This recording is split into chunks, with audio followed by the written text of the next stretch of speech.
салом тамошобинони иззатманд. Нашри навбатии барномаи Аниси Кунҷи Танҳоӣ меҳмони хонадони шумост ва қаҳрамони навбатии барномаи мо ҳастанд дустуряки китобхону китобдӯст иштирокчии озмуни ҷумҳуриявии фуруғи субҳи донои китоб аст Самия Порсохонзода. дуруд ба шумо Самия. Ассалом. шуморо ба барнома хушомадед мегӯем. Раҳмат. хуб Самия бону, биёед худатонро хубтар муаррифӣ кунед. бигӯед ки шумо хонандаи синфи чандум ҳастед ва дар кадом муассиса таҳсил мекунед? Ман Порсохонзода Самия, хонандаи синфи якуми литсеи назди Донишгоҳи миллии Тоҷикистон, иштирокчии озмуни фуруғи субҳи донои китоб аст аз рӯи номинатсияи адабиёти бачагона ва осори шифоҳӣ. офарин ба шумо Самия бону. Самия бону, барои чӣ шумо маҳз ин номинатсияро интихоб кардин? ин номинатсия афсонаҳои ҷолиб ва шавқовар дорад. Самия бону, чун шумо иштирокчии озмуни ҷумҳуриявии фуруғи субҳи донои китоб аст ҳастед, биёед дар оғози барнома баҳри мо шеъри дӯстдоштаи худро қироат кунед.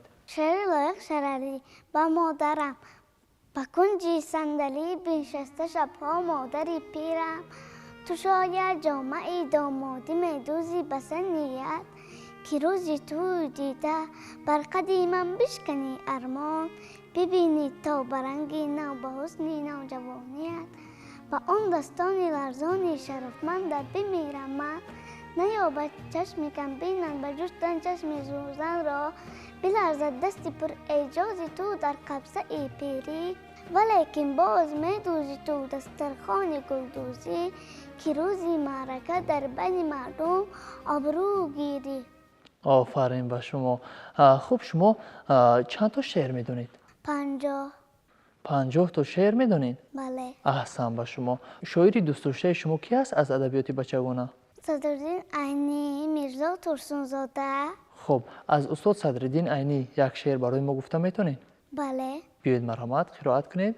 саҳаргоҳон саҳаргоҳон ки булбул дар наво шуд, гулаш шодӣ шукуфту ғунчаво шуд, шумо эй булбулони боғи мактаб, саҳаргоҳон набояд хуф ҳар шаб, шумо ҳам дар навояй бояд, ки то аз боғи маъне гул кушояд, саҳаргоҳон гулистони табистон, тароватбахш бошад чун гулистон, чаро аз ин гулистон гул начинед, чаро дар кунҷи бекорӣ нишинед, биёед эй рафиқон дарс хонем, ба бекорию нодонӣ намонем, ба олам ҳар касе бекор гардад, ба чашми аҳли олам хор гардад. офарин ба шумо Самия бону.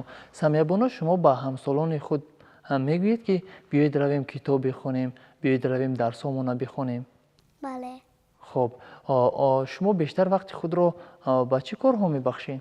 ба китобхонӣ. яъне пайваста китоб мехонед? бале. офарин ба шумо. ки шуморо роҳнамоӣ мекунад?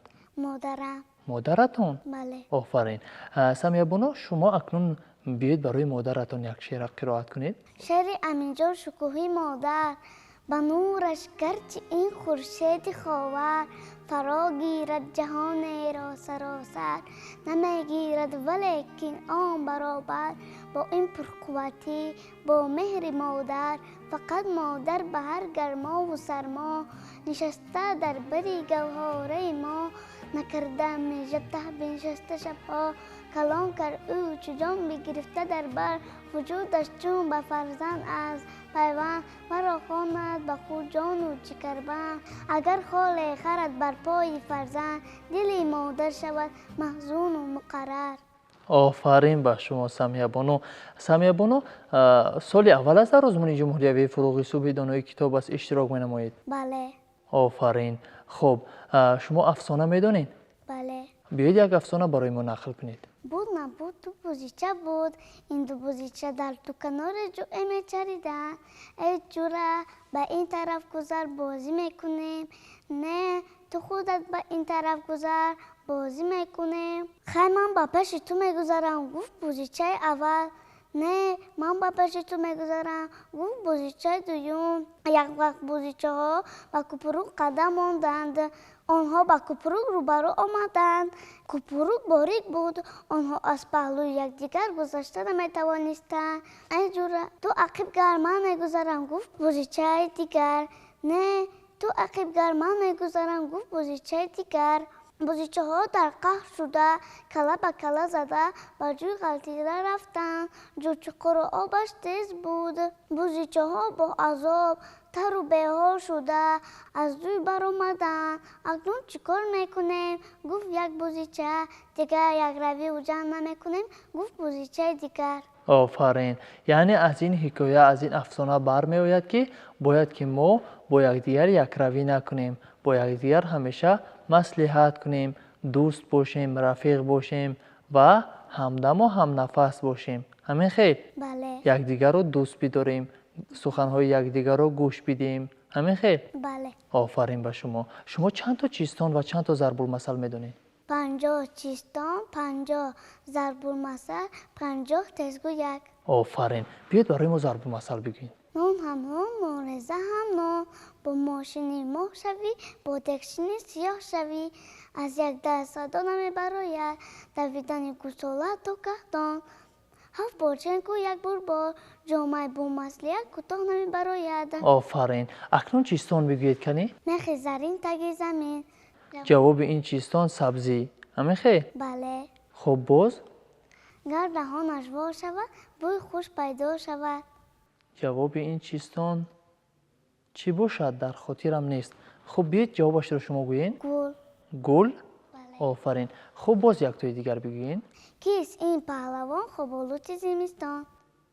جواب این چیستان خرس باشد. بله. آفرین. خب سمیه بانو بیایید یک کار میکنیم. شما یک تو چیستان میگویید، جوابش رو نه من و نه شما میگویید. البته جوابش رو حواله میکنیم به بینندگان. میشود؟ بله. خب مرحمت. خودش یک تا چشم 100 تا. آفرین به شما. اکنون بینندگان عزیز شما امکان دارید که جواب این چیستان رو جستجو کرده پیدا نمایید. خب اکنون میگذاریم به تزگویک. بیاید برای ما تزگویک بگین.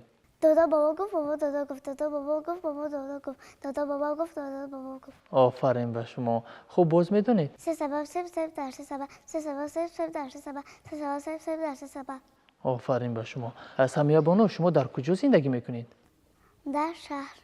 در شهر دوشنبه؟ بله. آفرین به شما. شما در وصف شهر دوشنبه شعر میدونید؟ بله. خب اکنون بیاید یک شعر در وصف شهر دوشنبه قرائت کنید. عجب شهری دلارای دوشنبه، عجب شهری دلارای دوشنبه. خیالم زیب دنیای دوشنبه. شدم سرسبز در آغوش مهره، چو دل در سینه ام جای دوشنبه. بگیرد حلقه بسته کوهساران، تو را گردیده حامی و نگهبان. همیشه تا که باشی سبز و خورم، ز دل جاری نموده چشم ساران. عجب شهر دلارای دوشنبه، خیالم زیب دنیای دوشنبه. آفرین به شما. خب شما آمادگی شما به دورهای من بعده آزمونی جمهوریوی فروغ صبح دانای کتاب است چگونه است؟ من خیلی زیاد آمادگی دیدستم که در دورهای آینده جای بگیرم. آفرین به شما. سمیه بانو در آخر برنامه به همسالان خود چه گفتنی دارید؟ همسالان عزیز بیا کتاب خونیم، نگردین در کوچه ها نگرده کتاب خونیم. آفرین به شما. انا اکنون دوستان عزیز بیایید سخنی سمیه بانو را گوش میدهیم و به کتابخوانی شروع میکنیم. سمیه بانو ما برای شما موفقیت و کامیابی تمنا داریم. بگذار در دورهای من بعده آزمون جمهوریوی فروغ صبح دانایی کتاب است سزاواری جای نمایان گردید. تشکر. خب بار دیگر شما را به برنامه خوش آمدید میگوییم. رحمت. بینندگان عزیز یادرس میشویم که قهرمانی نوبتی برنامه ما بودند سمیه پارساخانزاده اشتراکچی آزمون جمهوریوی فروغ صبح دانایی کتاب است. ما اکنون در اینجا میرسیم به فرجام برنامه. تا برنامه‌های دیگر شاد و مسرور بمانید و همیشه کتابخوان و کتاب دوست باشید. خیر.